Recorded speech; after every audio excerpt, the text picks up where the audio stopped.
How can I interpret qualitative usability test results objectively? Imagine you are trying to understand how users really feel about your Adobe interface or publishing tool. You want to see what works and what confuses them. But how do you make sense of all the comments, observations, and behaviors without letting your own opinions cloud the picture? That's where objective interpretation comes in. First, start by setting clear goals for your usability test. Know what questions you want answered. Are you checking if users can find a specific feature, or if they understand how to navigate a new layout?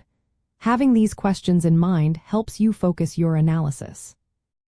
Next, gather detailed data during testing. Watch how users interact with the Adobe software. Listen to their comments and note their actions. For example, do they hesitate before clicking a button? Do they express confusion or frustration? Record these observations without filtering or jumping to conclusions. Once you have your data, organize it systematically. Group similar comments and behaviors together. For instance, if several users mention that a menu is hard to find, that's a pattern worth noting. Look for recurring themes rather than isolated incidents. This helps you see what issues are common and likely impactful.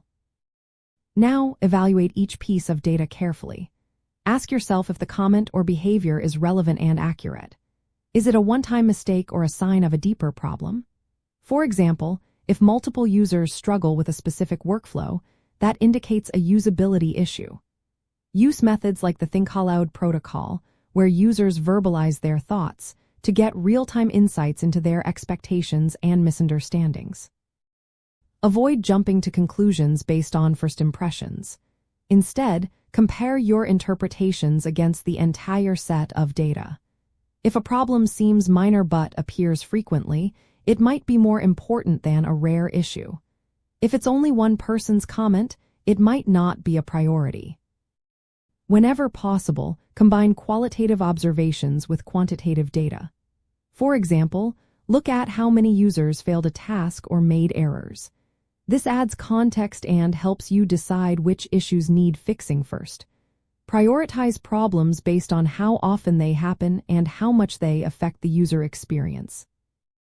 Finally, compile your findings into a clear report. Explain what issues users faced, why they happened, and how they can be addressed. For example, if users get lost in a menu, suggest redesigning it for easier navigation. If they misunderstand a feature, consider adding clearer labels or instructions. In the world of Adobe UI and UX design, this approach helps you see user interactions through their eyes. It allows you to make informed decisions that improve the software's usability and make your publishing tools more intuitive. Remember, sticking to facts and patterns rather than assumptions will give you the most reliable results.